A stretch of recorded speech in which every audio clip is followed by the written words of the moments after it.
साथ ही सीतापुर से विभिन्न ब्लॉकों से गांव से यहाँ पर आए हैं, उनका बहुत बधाई और बहुत शुक्रगुजार हैं कि आप लोगों के जरिए हम भी युवा बन गए हैं। तो वैसे एक चीज मैं बताऊं तो मुझे जब कोई जो है उधर एक जो बच्चे थे या फिर कई जैसे ये सामने है, इनकी उम्र के या कोई लड़का जो मुझे बोलता है अंकल जो है, तो मैं रोक के बोलता भैया ऐसा करो, भैया बोलो जो है अंकल अंकल वाला हमारे ऊपर अभी नहीं है। तो देखिए ये एक बहुत अच्छा है, ये सहयोग है।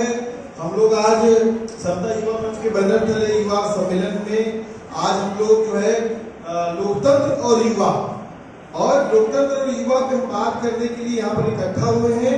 और किस मौके पे इकट्ठा हुए हैं? आज की जो तारीख है, इससे एक दिन पहले जो है हमारे यहाँ आचार संहिता लागू हुई और लोकतंत्र का सबसे बड़ा पर्व जो है, भारत में कहा जाता है सबसे बड़ा लोकतंत्र भारत है। और उस लोकतंत्र में कि हम नागरिक हैं और उस नागरिक की हैसियत से, एक और युवा की हैसियत से आज हम सब लोग युवा यहाँ पर बैठे हैं। अभी दीदी मुझे फोन की और बताई कि जो युवा हैं और जिस पृष्ठभूमि से हैं और जिस उम्र के हैं, तो मैं वो सोचने लगा, क्योंकि हम लोग आमतौर पर यूनिवर्सिटीज में या फिर जो रोजगार के लिए जो युवा लड़ रहा है, राजधानी में आके लड़ रहा है, ऐसे सवालों पर आमतौर पर हम लोग संघर्ष करते रहते हैं। लेकिन आज का जो सवाल है लोकतंत्र में युवा, और युवा मतलब कि एक चीज वहां पर ऐसे लिखा है कि युवा वही होता है जिसके हाथों में शक्ति, पैरों में हृदय गति, हृदय में ऊर्जा और आंखों में सपने।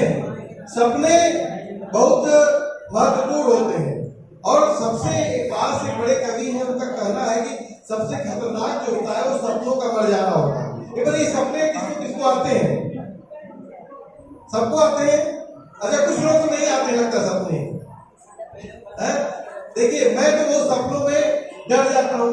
अच्छा, क्या क्या सपने क्या है? सपने ये है कि लोग पूछते हैं ना कि हम लोग क्या कर रहे हैं, कि सपने ये है कि जो हम बनना चाहते हैं, जो करना चाहते हैं। जैसे कि हम लोग एक बातचीत ही कर रहे हैं, मैं इसको भाषण का समझिएगा आप लोग, मैं बातचीत ही कर रहा हूँ आप लोगों से कि एक जब हम लोग नहीं लब पे आती है दुआ बन के तमन्ना मेरी, एक हम लोग नाश्ता कर रहे थे, तो उसमें एक सपना है, बात होती है कि मेरे दम से मेरे वतन की, मेरे जो देश है इसको पहचाना जाए। और जिस तरीके से हम लोग आज माता सावित्रीबाई फुले यहाँ पर उनका चित्र है, आप सब लोग जानते होंगे। तो अगर ये नहीं होती तो इस देश में जो शिक्षा का जो मामला है, जो महिलाओं की शिक्षा होती वो नहीं होती। तो मतलब आपके सपने को किसने पूरा किया? सावित्रीबाई फुले ने पूरा किया। तो क्या आपकी भी कोई भूमिका होगी? क्या आपका भी कोई रोल होगा इस देश में कि कल की डेट में आपकी भी फोटो लगे और आपको भी याद किया जाए? और उस देश में हम जब बात कर रहे हैं कि जब लोकतंत्र का सबसे बड़ा पर्व होने जा रहा है, निश्चित तौर पर कुछ साथियों ने बोला यहाँ पर कि हमको जो वोट का मामला है, जहाँ वोट पड़ेगा वोटर लिस्ट से हटा दिया गया है, लेकिन एक बहुत महत्वपूर्ण भूमिका है। और मुझे लगता है कि यहाँ पर बहुत सारे लोग जो है जो आए और वोटिंग करने जा रहे हैं।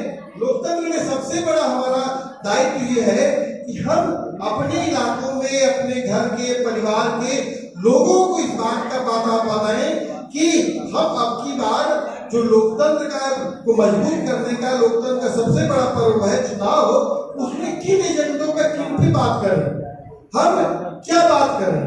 हम जैसे आपके बगल में हम युवाओं की मांगे यहाँ पर लिखा हुआ, ये मांगे दरअसल ये आपका एक युवाओं का एजेंडा है, ये एक एजेंडा है। और इस एजेंडे बहुत ऐसी नहीं है कोई चीज इसमें जो लिखी है कि वो नहीं की जा सकती है। अब सिंपल सोचिए, पहली मांग जैसे है कि बीए बीएससी बीकॉम स्तर पर शिक्षा फ्री हो। ये बताइए कि इस देश में अडानी अंबानी को आप लोग जानते हैं कि नहीं? जानते हैं कि नहीं? अच्छा, बहुत लोग नहीं जानते हैं। देख, मोदी जी ने फेमस कर दिया। अगर इस देश के बड़े बड़े पूंजीपतियों का कर्जा माफ कर दिया जा रहा है। वो चोरी छिपे इलेक्टोरल बॉन्ड आप लोग गूगल पे करिएगा, चोरी छिपे वो पार्टियों को चंदा दे रहे हैं। अगर उनको ये सहूलियत दी जा सकती है तो इस देश में जो युवा है, और ये कहा जाता है कि भारत सबसे ज्यादा युवाओं का सबसे बड़ा देश है, तो उस युवा को क्यों नहीं मिलेगा? युवा को मिलना चाहिए कि नहीं मिलना चाहिए?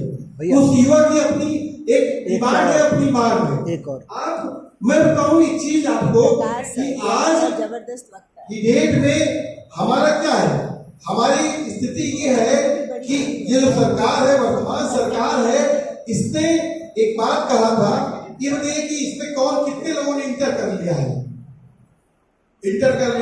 और कितने लोग बीए कर रहे हैं? हाँ वही बीए कर, वही बात तो एक ही हो गई है। तो मामला इस बात का है कि अब आपके सामने सवाल होता है कि नहीं कि क्या करोगे, कौन सा रोजगार करोगे? आता है कि नहीं सवाल? आता है, नहीं आता है? क्या आता है? अब वर्तमान सरकार है, उसने कहा था कि हर साल जो है हम 2 करोड़ लोगों को रोजगार देंगे, कहा था। और कितना साल हो गया? 10 साल होने जा रहा है। तो 10 साल में देश में कितना रोजगार हो जाना चाहिए था? 20 करोड़ रोजगार होना चाहिए था। तो क्या उतना रोजगार मिल पाया? नहीं मिल पाया। हमको दरअसल अपने इस लोकतंत्र के सबसे बड़े पर्व में जो आज हम बात कर रहे हैं, लोकतंत्र और युवा, इसमें हमको इस बात को खुद भी जानना पड़ेगा और लोगों को बताना पड़ेगा। और देखिए इस देश में स्थितियां इतनी भयावह है कि अभी इस देश में कल का अखबार में पढ़ रहा था, रूस और यूक्रेन के बीच में युद्ध चल रहा है। आप लोगों को मालूम है कि नहीं? आप लोग देखिएगा, गूगल करिएगा, रूस और यूक्रेन के बीच में युद्ध चल रहा है, इजराइल फिलिस्तीन के बीच में युद्ध चल रहा है। और भारत, जहां पर कहा जा रहा है कि विकसित भारत, ये देश जिसको कहा जा रहा है कि हम इतने साल में इसको विकसित बना देंगे, इसका दावा हो रहा है, उस देश का युवा क्या कर रहा है? रोजगार की तलाश में उन देशों में जा रहा है। और वहां पर क्या कर रहा है? वो उन देशों में वहां पर उस युद्ध में उसको धकेल दिया जा रहा है, और वहां पर उसको युद्ध में क्या होगा? गोली खाएगा, मरेगा। मतलब इस देश का जो युवा है, जिस हम युवा की आज हम लोग यहाँ पर बातचीत करने के लिए बैठे हैं, उस देश का युवा इतना परेशान है कि वो इस देश में रोजगार नहीं मिल रहा है तो दूर देश जाकर के, और वो भी फ्री में नहीं जा रहा है। एक आदमी जो लाख, 1.5 लाख, 5 लाख, 10 लाख का वहां पर कमीशन दे करके वो जा रहा है, और वहां पर उसको युद्ध में धकेल दिया जा रहा है। तो मतलब कि इस देश में जो युवा है वो काफी संकट में है। और सवाल इस बात का भी है कि जो आज की डेट में जो रोजगार का मामला है, रोजगार ही एक सबसे बड़ा सवाल बनता है। और आप निश्चित रूप से आप देख लीजिएगा कि आप देख लीजिए कि जिसके घर में सरकारी नौकरी होती है, उसके घर का जीवन स्तर, और जिसके घर में सरकारी नौकरी नहीं होती है, उसके घर के जीवन स्तर में काफी फर्क हो जाता है। अब अभी मैं दीदी से बात कर रहा था, एक बहन यहाँ पर बोल रही थी, शायद आप ही बोल रही थी, तो बता रही थी कि अभी जो पुलिस की भर्ती हुई और हो रही थी, उस पुलिस भर्ती में बहुत सारे युवाओं ने पूरे देश में जो है, मुझे लगता है 60,000 भर्ती थी ना, 60,000 भर्ती थी, और 50 लाख से ज्यादा फॉर्म भरे गए थे, और एक लंबा अमाउंट सरकार के खाते में गया। क्या हुआ? नौकरी मिल गई, पेपर लीक हो गया। मतलब उत्तर प्रदेश में बैठे हैं, यहाँ पर 17 पेपर लीक पिछले कई सालों में जब से सरकार बनी हुई है। और मैं कहीं आंकड़ा पढ़ रहा था कि 60-70 ऐसे भारत में इस गवर्नमेंट में पेपर लीक हुए। और यही नहीं, अभी शायद मैं अगर कल भूल रहा हूँ तो डॉक्टर साहब कंफर्म करिएगा, आरओ में भी पेपर लीक हुआ है। उसके भी लोग जो है इलाहाबाद में धरने पे बैठे हैं। वो कैंसिल हो गया पेपर, पेपर कैंसिल हो गया, पेपर कैंसिल हो गया। मामला पुलिस वाला ना, नहीं, एक चीज है कि एक तो पेपर लीक हो रहा है, दूसरा एक चीज और उदाहरण होगा, ये जो लोग कह रहे हैं पेपर लीक हो जा रहा है, भ्रष्टाचार हो जा रहा है। अरे अच्छा ये बताइए कि बगल में एक पड़ोसी में हमारा एक पड़ोस में एक और राज्य है, क्या नाम उसका? बिहार। बिहार में एक राज्य है जिसमें अभी पिछले दिनों नीतीश गवर्नमेंट और एक तेजस्वी यादव थे, उस सरकार में भी रोजगार दिया गया, रोजगार का सृजन हुआ। उन्हें हमारे, मैं आजमगढ़ का रहने वाला हूँ, हमारे इलाके से बच्चे वहां पर जो है जाकर के नौकरी कर रहे हैं। एक चीज मैं आपको बताऊं कि मैं जब पिछली बार जब मैं बिहार चुनाव में गया था, तो बिहार चुनाव में वहां पर रोजगार को लेकर एक बहस हो रही थी। और रोजगार जो बीमारू राज्य बोले जाते हैं, जो बीमार सबसे कमजोर राज्य बोले जाते हैं, उन राज्यों में बिहार की गणना होती थी। और उस राज्य में क्या हो रहा है, उस राज्य में सरकार रोजगार दे रही है, और आपके राज्य में क्या हो रहा है, तो सरकार जो है पेपर लीक हो जा रहा है, रोजगार मिल ही नहीं रहा है। एक बचपन में एक सीरियल आता था, मुंगेरी लाल के हसीन सपने, बहुत सारे लोगों ने देखा होगा, बहुत सारे लोगों ने नहीं देखा होगा। तो मामला हुआ कि मुंगेरी लाल एक आदमी था, तो वो जो है रात में सपना देख लेता था।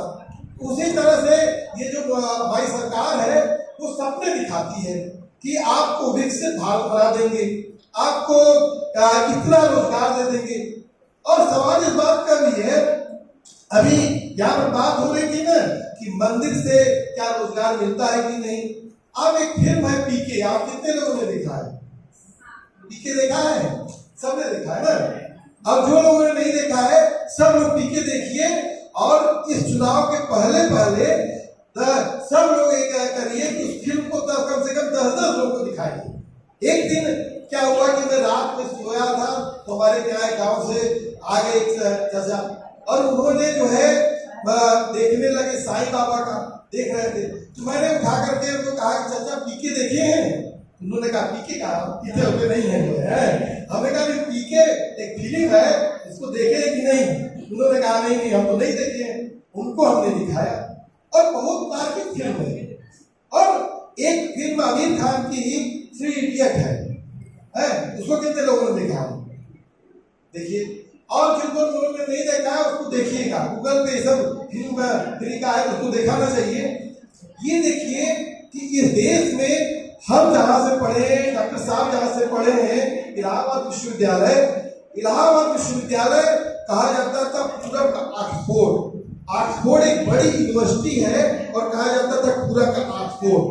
और उस ऑक्सफोर्ड में जानते क्या हो रहा है, हर हफ्ते इलाहाबाद में एक लड़का आत्महत्या करने को मजबूर है। मतलब कि जो हमारा दिल्ली था, इलाहाबाद था, जो रोजगार के, पढ़ने लिखने के बड़े सेंटर्स थे, वहां पर हमारे सपने होते हैं। हम बहुत बड़ी परिवारों से नहीं आते हैं। मैं इसलिए कह रहा हूँ, इसलिए इस बात को कह रहा हूँ, इस बात को इसलिए आप लोग नोट करिए। और मैं तो कहूंगा कि एक साथियों से आपसे कहूंगा भी कि एक प्रस्ताव भी बनाना चाहिए आप लोगों को, और कि युवा एजेंडा क्या होगा। अब मैं इसलिए कह रहा हूँ कि मैं देखा हूँ, और कि किस तरीके से ठेला चला करके, रिक्शा चला करके, ई रिक्शा चला करके, तमाम तंज सह करके पुलिस के हमारा जो किसान भाई है, उनके बच्चे जो है गेहूं चावल बेच करके इलाहाबाद विश्वविद्यालय पहुंचते हैं, वो पहुंचते हैं दिल्ली, मुश्किल से पढ़ते हैं, और उनके ऊपर इतना दबाव होता है। कैसे गांव लौटें? गांव में लौटेंगे तो कितना पूछा जाएगा? ये सवाल सिर्फ उनका नहीं, हम लोगों का भी हुआ कि गांव लौटेंगे पूछा जाएगा कि यार पढ़त रहना इलाहाबाद, दिल्ली पढ़त रहना, कहीं ना का जीवन भर माई बाप का पैसा सब डुबा दिए। और आपको ये लगता है कि दोष दिया जाता है कि आप पे भी कि आपने रोजगार नहीं पा पाए। अरे फलवा का लड़का तो रोजगार पाएगा, ये कहे ना पाओगे? आपको मालूम होना चाहिए कि 2 करोड़ नौकरियों का वादा किया गया था, लेकिन 60 लाख जो सृजित पद थे, जो 60 लाख जो थे पद, उनकी भी भर्तियां नहीं की गई। और रेलवे जैसा आप पर डे देखिए, अभी मैं फुलाया गया था के बगल का एक जगह है कि आप पर डे देखिए, एक खबर आती है कि रेलवे की रेल पटरी से उतर गई, क्यों उतर जा रही है पटरी से? इसलिए कि आपने जो रोजगार था, जो रोजगार देना था, उन रोजगार को आपने नहीं दिया। तो जब रोजगार को नहीं दिया तो जब कितना कंप्यूटर से चला देंगे आप इंसान? और उनका बहुत बड़ा कारण है, जो एक्सीडेंट में जो मरने का बहुत बड़ा कारण है रोजगार नहीं कर रहे। और दूसरा मैं चीज बता रहा हूँ, आने वाले दौर और भी संकट में आने जा रहा है। आप सोचेंगे कि यार ये तो आया है अजीब टाइप का आदमी, इतना संकट गिनाता जा रहा है, संकट गिनाता जा रहा है। संकट नहीं, मैं इस बात की कोशिश कर रहा हूँ कि हम आपसे बात करते हुए कुछ सवालों को हम बना पाए, जो सवाल इस लोकतंत्र के महापर्व का सवाल हो, जो युवाओं का देश है, युवाओं का सवाल हो। आज एआई जानते हैं कितने लोग? आर्टिफिशियल इंटेलिजेंस, आज आर्टिफिशियल इंटेलिजेंस इतना बड़ा उसका भयावह उसका होगा कि आप बहुत बड़ा जो कलरकियल जॉब है, जो लिखा पढ़े का जॉब है, वो बड़े पैमाने पे खत्म हो जाएगा। हमने देखा है छोटे छोटे, आज भी मैं देखता हूँ कि बच्चा जाता है, इंटर पढ़ लेता है, बीए पढ़ लेता है, तो लोग कहते हैं कि ज्यादा कंप्यूटर टाइपिंग कर लो, शॉर्ट हैंड सीख लो, टाइपिंग कर लो, कुछ नौकरी मिल जाएगी, सरकारी नहीं मिलेगी तो चले जाना कचहरी में, जो है मुंशी बाबू बन जाना, वहां पर नौकरी मिल जाएगी। लेकिन आज जो आर्टिफिशियल इंटेलिजेंस का जमाना है, उसमें तो इतना भयावह होने जा रहा है कि ये बड़ी नौकरियां भी आपकी खत्म होने जा रही है। तो मुझे लगता है कि एक और यहाँ पर पोस्टर लगा है, जितना बड़ा संघर्ष होगा जीत भी उतनी शानदार हो। मतलब ये जो हमारे सामने जो इतना समस्याओं का पहाड़ है, इस समस्याओं का पहाड़ को हमको ढालना है। और एक व्यक्ति है दशरथ माझी, कितने लोग जानते हैं दशरथ माझी को? और जो लोग नहीं जानते उनको और भी जानिए, गूगल करिए कि दशरथ माझी को माउंटेन मैन कहा जाता है। उन्होंने जो है मोहब्बत में, प्रेम में, उन्होंने एक बड़े से पहाड़ को काट करके वहां पर सड़क बना दिया। तो मुझे लगता है कि बातें बहुत सारी है। मैं कुछ दीदी ने कहा था कि तुम ऐसा, आप लोग ऐसा बोलते हैं, बड़ी बड़ी बातें बोलते हैं, उसको लोगों को समझ में नहीं आता है। तो मैंने कोशिश किया है और बहुत सारे साथियों से मैंने सीखा भी है। तो थोड़ी बहुत बातें थी, तो मुझे लगता है कि इन बातों को लेकर एक एजेंडा भी बनना चाहिए। उस एजेंडे को जो आपके यहाँ जो भी नौजवान लोग हैं, जो भी साथी लोग हैं, उनसे इस बात पे बात होनी चाहिए। और हाँ, एक चीज और मैं कहूंगा कि इस देश में एक बड़ी प्रॉब्लम और भी है। इस देश में आज रोजगार को धर्म और जाति देख करके आपको मिलता है, और इतनी स्थिति बदतर है इस देश में कि आपको कमरा भी आप जाइएगा, अभी तो आप सीतापुर में है ना, जिस दिन आप पढ़ने के लिए लखनऊ पहुंच जाइए, दिल्ली पहुंच जाइए, इलाहाबाद पहुंच जाइए, उस दिन जब जाएंगे मैं बताऊंगा अपना नाम कि राजीव, तो मैं पूछेंगे कि अच्छा आपका नाम राजीव ही है? मैं कहा जब पिताजी का नाम बता दीजिए, तो पिताजी का नाम बताएंगे। अच्छा वो सोचेगा किसी की तो आइडेंटिटी में, ये आइडेंटिटी हमको मिल जाए कि इस जाति का है। तो इस देश में कमरा भी बहुत मुश्किल से मिलता है। और ये मेरी आपकी औकात नहीं, ये तो बड़े बड़े जो फिल्मी हीरो हीरोइन है उनकी औकात हो गई है कि जो है उनको जो है जात धर्म से मिलता है। और इसी देश में, इसी जो रिजीम है, इसमें 3300 नौकरी, जब ये सरकार बनी पहली की योगी जी की, 3300 नौकरी दरोगा की आई, जिसमें 2400 बाद भर्तियां हुई, 800 भर्तियां नहीं हुई। 800 भर्तियां कहा गया नॉट फॉर सुटेबल, मतलब इसका हिंदी में क्या वर्ड था? योग्य नहीं मिले, योग्य नहीं। और योग्य जो नहीं है वो कौन योग्य नहीं है? उसमें एससी और एसटी, वही एससी और एसटी योग्य नहीं है। और 24 जो लोग हैं उसमें जो सब लोग योग्य हैं। इसी प्रदेश में हर दिन अभी तक 59,000 शिक्षकों की बहाली का मामला था, उसमें आरक्षण घोटाला हुआ। और पिछले रिजीम में भी वो लड़के धरने में बैठे थे और इस रिजीम में भी बैठे हैं। और कल बहुत मार्मिक वीडियो था उसका, कल बहुत मार्मिक वीडियो था। कल चुनाव आचार संहिता के बाद वो लड़के उस धरना स्थल को खाली कर रहे थे और रो रहे थे वहां पर जो पुलिस वाले थे, जो कर्मचारी थे, वो रो रहे थे कि यार कितना मैंने वो सब मैंने सालों से उनका आंदोलन चल रहा है, सालों से उनका हो रहा है। तो लेकिन ये इसका हल कहाँ होगा? इसका हल यही होगा, इस चुनाव के लोकतंत्र के सबसे बड़े महापर्व में इसका हल होगा, और इसके अलावा इसका हल और कहीं नहीं होने जा रहा है। निश्चित रूप से आप पढ़िए, मजबूती से पढ़िए, शिक्षित बनिए, संगठित होइए, लेकिन बाबा साहब ने एक बात और भी कही थी, संघर्ष करिए। एक हम लोग नारा लगाते थे कि लड़ो पढ़ाई करने को, पढ़ो समाज बदलने को। तो एक बार हम लोग नारा लगाते हैं, लड़ो पढ़ाई करने को, लड़ो पढ़ाई करने को, पढ़ो समाज बदलने को। निश्चित रूप से बाबा साहब के सपनों का घर बनाना है हमको। और बाबा साहब ने कहा था कि पे बैक सोसाइटी, आपको सोसाइटी को कुछ देके जाना है, सिर्फ अपने लिए नहीं करना। और मुझे लगता है इस दौर में हमको इसकी संघर्ष करते हुए आगामी युवाओं को तमाम चुनौतियां हैं आपके ऊपर, हमारे ऊपर, हम सब के ऊपर है, उसको चुनौतियों को लेते हुए हमको आगे बढ़ना चाहिए। मैंने वक्त थोड़ा ज्यादा ले लिया है, इसके लिए माफी और शुक्रिया। और फिर से शुक्रिया इसलिए कि आप लोगों के बीच में आकर के हम भी युवा बन गए। अभी मैं अपने डॉक्टर से मिलने गया था, कल भी मिलने जाऊंगा। उन्होंने कहा कि यार एक काम कहा है, इतना तनाव काहे लेते हो, काहे कोलेस्ट्रॉल और बीपी बढ़ा है? उन्होंने कहा क्यों, क्या करें सर? कहा देखो मैं जो है जो मेडिकल कॉलेज छोड़ करके मैं चाहूँ तो हॉस्पिटल बना लूंगा, तो इससे ज्यादा पैसा कमा लूंगा। लेकिन मैं मेडिकल कॉलेज में इसलिए प्रोफेसर हूँ कि मैं यहाँ लड़के लड़कियों के बीच में रहता हूँ, अपने उनको युवा मानता हूँ। तो आप लोगों के बीच में आकर के हम लोग युवा हो गए, डॉक्टर साहब भी हो गए। बहुत बहुत धन्यवाद।